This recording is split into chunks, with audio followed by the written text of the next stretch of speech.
Hello dear students, good morning. How are you? I hope you are fine. तो dear student, previous lecture में हमने क्या देखा कि 1 to 4 तक क्वेश्चन हमने उसमें इंटरसेक्टिंग लाइन, पैरेलल लाइंस और कॉन्सिडेंट लाइंस आपने देखी। इंटरसेक्टिंग लाइन में ईच अदर वो 8 1 पॉइंट पे वो इंटरसेक्ट कर रही थी, पैरेलल लाइन में वो दोनों पैरेलल चल रही थी, और उसी टाइप से कॉन्सिडेंट लाइन में एक लाइन के ऊपर ही दूसरी लाइनें आ रही थी। ये हमने देख लिया था।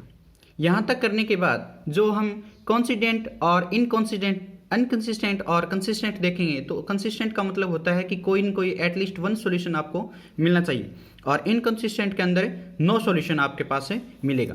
तो क्वेश्चन नंबर 5 में हम स्टेटमेंट बेस्ड क्वेश्चन देखेंगे। हाफ द पैरामीटर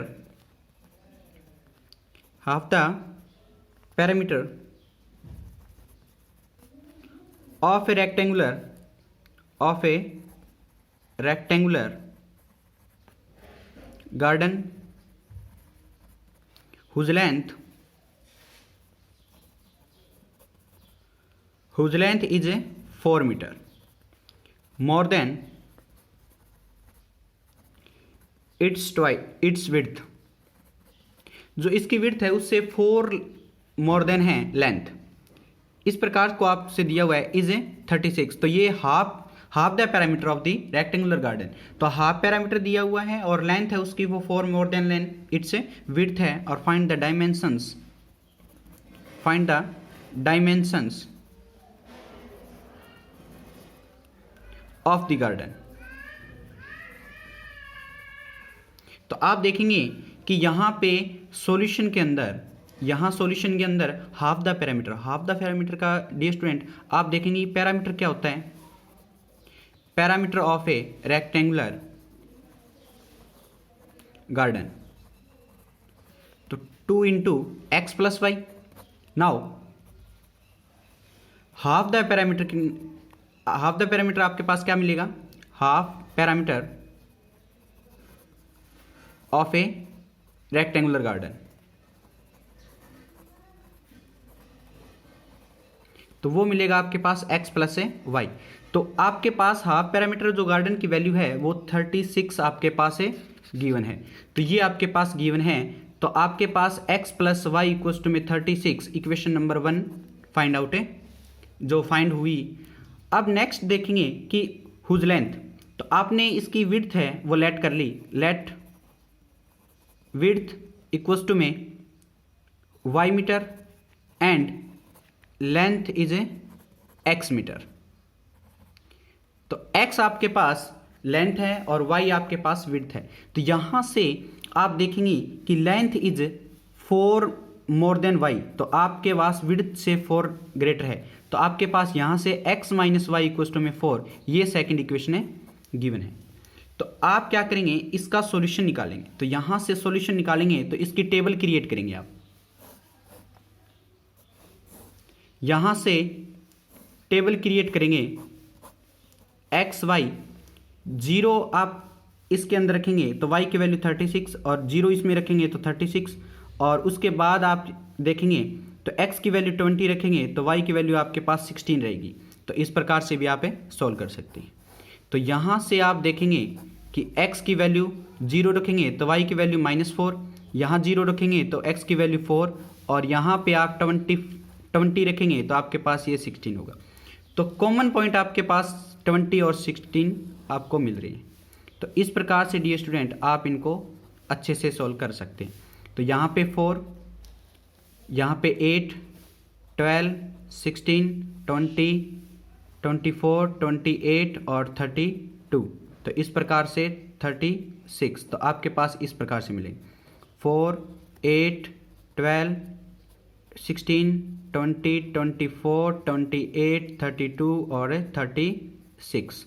तो यहाँ से 0, 36 और ये 0, 36, तो आपके पास ये इक्वेशन मिलेगी आपको, और 20 और ये क्या मिलेगा 16, तो यहाँ पे आपको ये पॉइंट मिलेगा।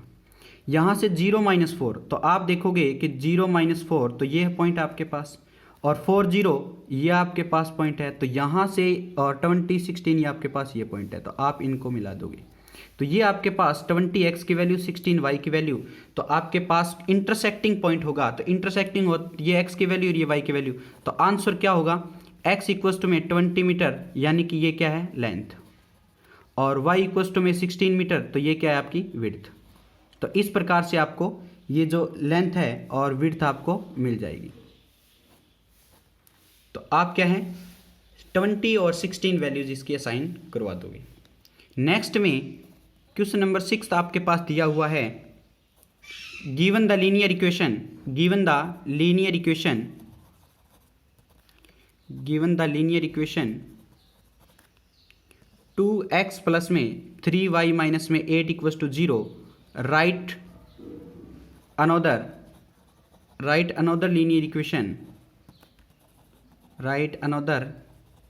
Equation in two variables such that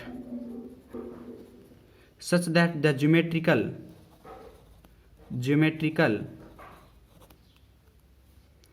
representation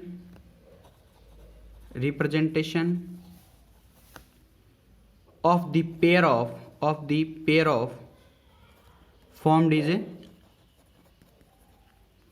first है आपके पास इंटरसेक्टिंग लाइन, बिल्कुल इजी क्वेश्चन है ये, आपको वर्डिंग इसकी आपको समझ नहीं आ रही होगी, बट ये फॉर्मेट है वो एक इजी पार्ट होगा, देखना आप कैसे कि एक बार लिख लेते हैं पैरेलल लाइंस और third is a coincident line.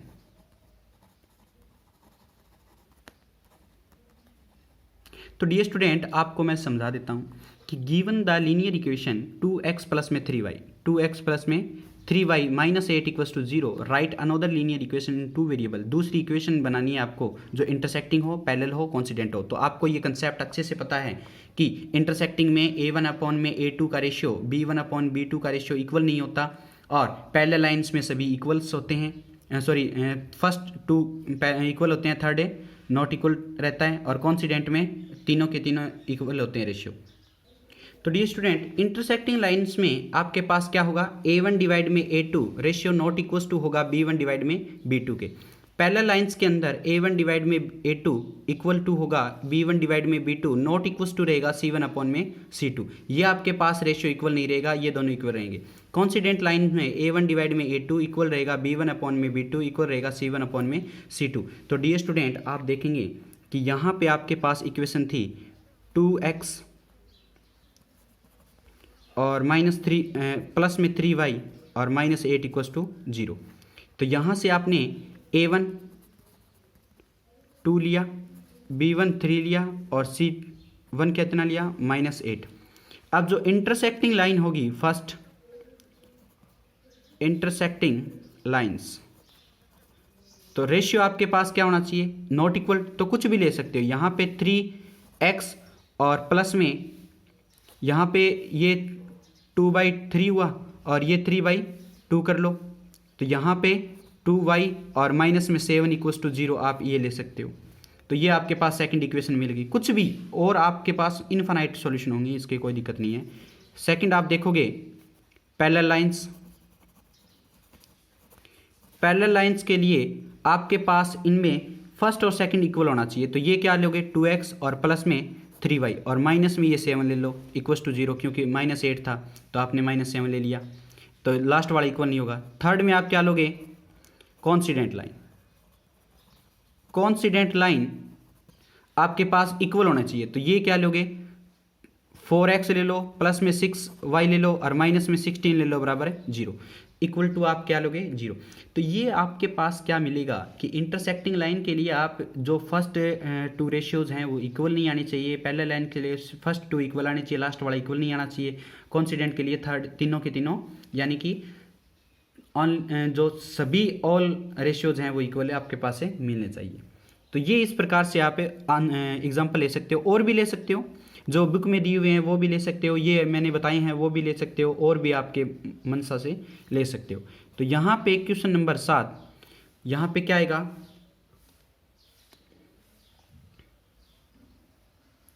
Draw the graph, आपके पास draw the graph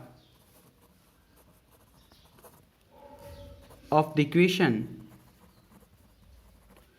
x minus y equals to minus 1 and 3x plus में 2y equals to में 12. determine the coordinates of a triangles. coordinates of the vertices कह लो, vertices बतानी है आपको triangles के, vertices of the triangles formed by these lines and axes, these lines and axes.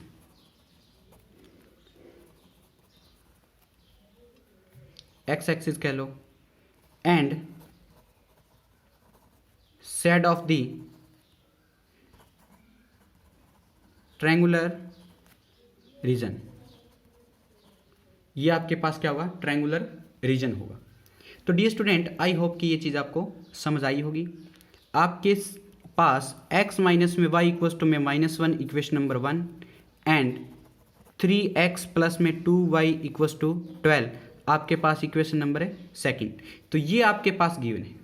तो यहाँ से गिवन है और आपको डिटरमाइन करना है कि ये जो शेडिड होगा वो ट्रायंगुलर रीजन होगा और एक्स एक्सिस के अकॉर्डिंग ये बनेगा और उसके आपको वर्टिसेस फाइंड आउट करनी. तो यहाँ से आप देखेंगे कि आपको ये क्या क्या मिलेगी. एक्स वाई की वैल्यू यहाँ से 0 लोगे तो y की वैल्यू +1, यहाँ से y की वैल्यू 0 लोगे तो x की वैल्यू -1. तो ये आपके पास आया. और यहाँ से देखा जाए तो ये आपके पास क्या मिलना चाहिए, x और y. यहाँ पे 0 लोगे तो x की वैल्यू क्या रहेगी 0 और y की वैल्यू 6 और इसको 0 लोगे तो y की वैल्यू 4. अब जो वैल्यू आपके पास यहाँ से बन रही है वो क्या बनेगी, इसको आप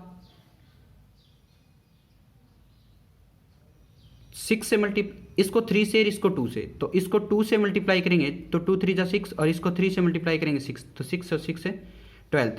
अब यहाँ से देखा जाए तो ये आपके पास एग्जिस्ट कर रहा है 2 और भी यहाँ 3 भी. तो अब देखेंगे कि इसको आप ग्राफ में प्लॉट करोगे तो आपके पास 1 2 3 4 5 6, 1 2 3 4 5 6, यहाँ पे -1, यहाँ पे -2, यहाँ पे -1, यहाँ पे -2. तो यहाँ से डियर स्टूडेंट आप 0 1, तो 0 1 ये पॉइंट होगा आपके पास और -1 0, -1 0 पॉइंट ये होगा आपके पास और 2 और 3 ये होगा आपके पास. तो इस प्रकार से ये लाइन आपको ड्रॉ होगी. ये लाइन ड्रॉ हुई और यहाँ से 0 6, तो x की वैल्यू क्या है 0 6, तो ये है और 4 0, तो आपके पास ये वैल्यू है और 2 3 ये वैल्यू. तो आपको यहाँ से ये लाइन ड्रॉ मिलेगी. और ये कौन सी एक्सिस के अकॉर्डिंग आप क्या ले रहे हो, इसने मेंशन किया हुआ है एक्स एक्सिस के अकॉर्डिंग. तो एक्स एक्सिस के अकॉर्डिंग जो शेडिड रीजन होगा वो आपके पास कौन सा होगा, ये होगा. जो ये शेडिड रीजन है तो वो आपके पास है इस प्रकार से मिलेगा.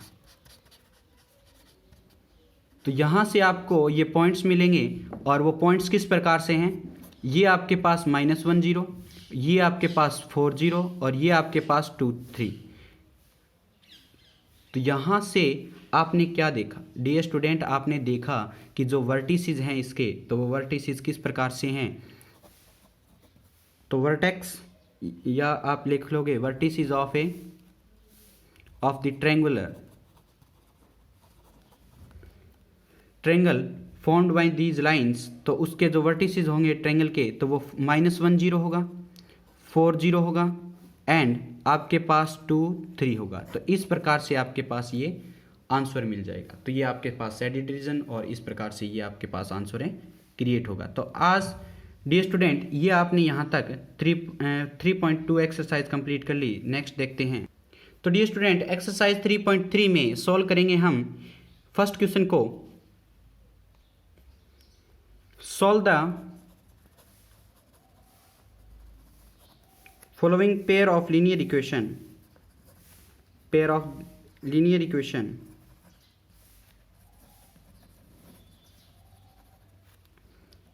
Bye the substitution method. तो सब्स्टिट्यूशन मेथड में सब्स्टिट्यूट करना होता है वन इक्वेशन से सेकंड इक्वेशन में वैल्यूज को। तो x plus y equals to में 14 एंड आपके पास वैल्यूज हैं x minus y equals to में 4। तो डियर स्टूडेंट यहाँ से फ्रॉम इक्वेशन 1, ये आप इक्वेशन 1 मानोगे, इसको आप इक्वेशन 2 मानोगे। तो फ्रॉम इक्वेशन 1 आप x की वैल्यू निकालोगे 14 माइनस वाई। तो पुटिंग इन इक्वेशन 2, तो यहाँ से आप इक्वेशन 2 में आप पुट कर दोगे तो x की वैल्यू क्या होगी 14 माइनस में y इक्वस टू में 4। तो यहाँ से 14 माइनस में 2y इक्वस टू में 4। तो यहाँ से 2y इधर सब्ट्रैक्ट होगा तो वो इधर प्लस हो जाएगा, ये सब्ट्रैक्ट है तो यहाँ प्लस होगा, और 4 इधर सब्ट्रैक्ट होगा तो y, तो y की वैल्यू यहाँ पे 5।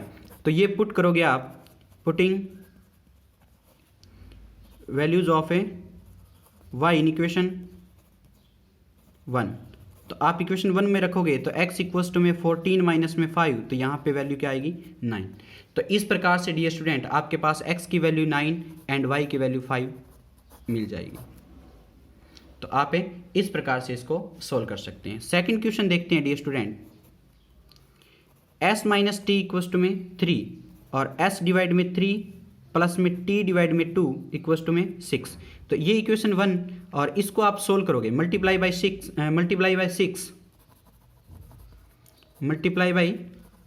6 बोथ साइड।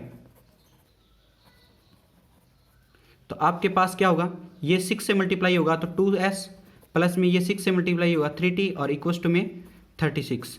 तो इक्वेशन नंबर 2। तो यहाँ से फ्रॉम इक्वेशन 1 सब्स्टिट्यूट करोगे आप वैल्यू इक्वेशन 1, तो s की वैल्यू यहाँ से निकालोगे तो 3 प्लस में t आएगा, और ये वैल्यू आप किस में रखोगे, पुटिंग इक्वेशन 2 इन, तो पुटिंग इन इक्वेशन 2। तो आप यहाँ से s की वैल्यू रखोगे तो 3 प्लस में t और प्लस में 3t और इक्वल्स टू में 36। तो यहाँ से 6 और प्लस में 2t प्लस में 3t इक्वल्स टू में 36। तो यहाँ से 5t इक्वल्स टू में 36। तो t की वैल्यू क्या आएगी आपके पास है, सॉरी ये 6 सब्ट्रैक्ट होगा तो यहाँ पे 0, तो यहाँ पे 30 में डिवाइड करेंगे तो 6 आएगी वैल्यू, t की वैल्यू 6। तो यहाँ से पुटिंग इन इक्वेशन 1, तो आप 1 में रखेंगे तो s इक्वल्स टू 3 प्लस में 6 क्या आएगा वैल्यू 9। तो ये आपके पास 9 और 6 वैल्यू मिल जाएगी। तो डियर स्टूडेंट आपके पास ये चीज़ें आसानी से मिल जाएगी। नेक्स्ट देखते हैं थर्ड क्वेश्चन को, थर्ड पार्ट को। 3x minus y equals to में 3 एंड आपके पास 9x माइनस में 3y इक्वल्स टू में 9। ये इक्वेशन 1, ये equation 2। From equation 1 3x equals to में तो y प्लस में 3 होगा। अब जो ये इक्वेशन है आप ये इसको ये लिख सकते हो 3 इंटू में 3x माइनस में 3y इक्वल्स टू में 9। तो यहाँ 3x की वैल्यू पुट करोगे तो 3y प्लस में 3 माइनस 3y इक्वल्स टू में क्या होगा 9। तो ये आपके पास देखा जाए तो यहाँ से वैल्यू क्या आएगी 3y प्लस में 9 माइनस में 3y इक्वल्स टू 9। तो ये 3y से 3y कैंसिल तो 9 इक्वल्स टू 9। तो आपके पास ये वैल्यू मिलेगी 9 इक्वल्स टू 9। तो यहाँ से ये दोनों इक्वल हो गए तो इसका मीनिंग क्या होगा, इनफाइनाइट सॉल्यूशन होगी। इसके क्या होंगे, इनफाइनाइट सॉल्यूशन होंगे। x और y की कोई भी वैल्यू आप पुट कर सकते हो तो इनफाइनाइट सॉल्यूशन होगा। Infinite solution because every value of x and y satisfy according to, देखो अकॉर्डिंग टू लिखने का मतलब है कि जो इक्वेशन को तो सेटिस्फाई करने चाहिए, कहीं ये नहीं कि 1 और 2 लेंगे तो ये सेटिस्फाई करेगा, बिल्कुल नहीं, ऐसे नहीं। अकॉर्डिंग टू इक्वेशन x और y की आपके पास इनफाइनाइट वैल्यू सेटिस्फाई करेगी। तो ये आपके पास है according to equation are infinite solution. तो आपके पास इनफाइनाइट सॉल्यूशन मिलेंगे x और y के डिफरेंट, और वो आप क्या कर लोगे, ये वैल्यू रख दोगे यहाँ पे। नेक्स्ट देखते हैं डियर स्टूडेंट्स आपके पास फोर्थ क्वेश्चन, 0.2x प्लस में 0.3y इक्वस टू में 1.3। तो यहाँ पे वैल्यू होगी 0.4x प्लस में 0.5y इक्वस टू में आपके पास 2.3। ये equation number 1। Equation number 2, from equation 1 आपके पास 0.2x की वैल्यू 1.3 माइनस में 0.3y होगी। तो ये पुट करोगे आप पुटिंग इन इक्वेशन 2।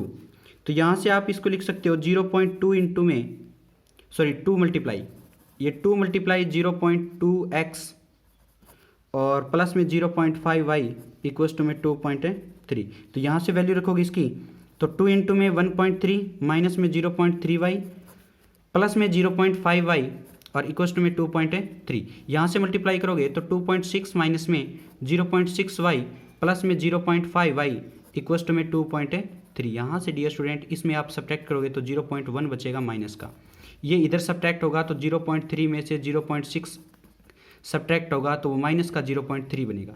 तो यहाँ से y की वैल्यू आप निकालोगे तो माइनस माइनस प्लस, तो 0.3 में वैल्यू 0.1 की डिवाइड करोगे तो आपके आंसर 3 आएगा।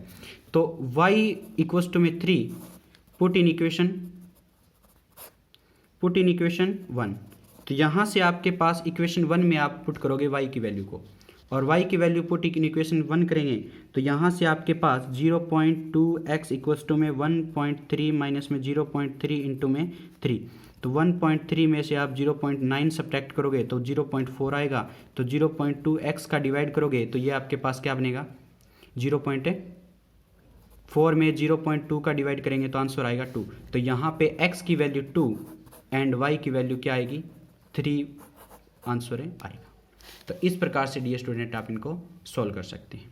नेक्स्ट आपके पास 5th पार्ट है √2x प्लस में √3y इक्वस टू 0 एंड आपके पास √3x माइनस में √8y इक्वस टू में 0। तो यहाँ से डियर स्टूडेंट आपके पास जो वैल्यू है वो √2x इक्वस टू में माइनस √3y। तो ये फ्रॉम इक्वेशन 1। तो यहाँ से आपके पास ये वैल्यूज आई और x की वैल्यू क्या आएगी -√3 बाई √2y आया। तो यहाँ से वैल्यू पुट करोगे x की तो √3 इंटू में -√3 बाई √2 और y माइनस में √8y इक्वस टू में 0।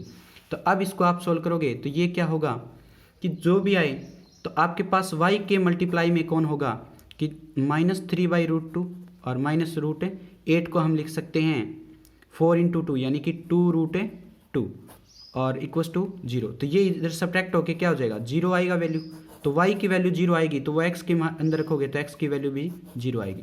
तो एंड x और y की वैल्यू दोनों की क्या आएगी आपके पास है 0 आएगी। तो डियर स्टूडेंट आई होप कि ये चीज़ आपको समझ आई होगी कि किस प्रकार से हमने सॉल्यूशन निकाला।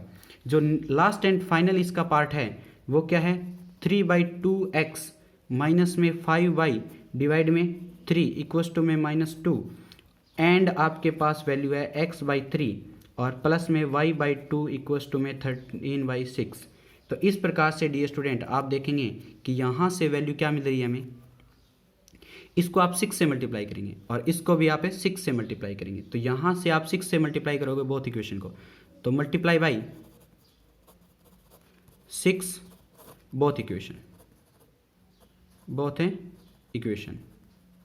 तो आपके पास 6 से मल्टीप्लाई करने पे ये क्या आएगा 3 3 जा 9x और माइनस में ये क्या आएगा 10y इक्वस टू में माइनस का 12 एंड आपके पास ये क्या होगा 2x और प्लस में 3y इक्वस टू में क्या होगा 13। तो ये आपके पास वैल्यूज मिलेगी। तो यहाँ से डियर स्टूडेंट आप वैल्यू क्या निकालोगे किसकी फ्रॉम इक्वेशन 1, ये इक्वेशन 1 ये इक्वेशन 2। तो फ्रॉम इक्वेशन 1 आप क्या वैल्यू निकालोगे 9x इक्वस टू में 10y प्लस माइनस में 12। तो ये आपके पास x की वैल्यू क्या आएगी 10y माइनस में 12 डिवाइड में क्या आएगा 9। तो ये इक्वेशन 2 में रखोगे तो 2 इंटू में 10y माइनस में 12 अपॉन में 9 और प्लस में क्या रहेगा 3y इक्वस टू में 13। तो इसको आप सोल्व करें तो इसको आप सोल्व करेंगे तो ये क्या होगा, इसको आप सोल्व करेंगे तो 9 यहाँ है तो मल्टीप्लाई हो जाएगा। तो ये 20y माइनस में 24 इसको आप 9 से मल्टीप्लाई करेंगे 27y इक्वस टू में इक्वल टू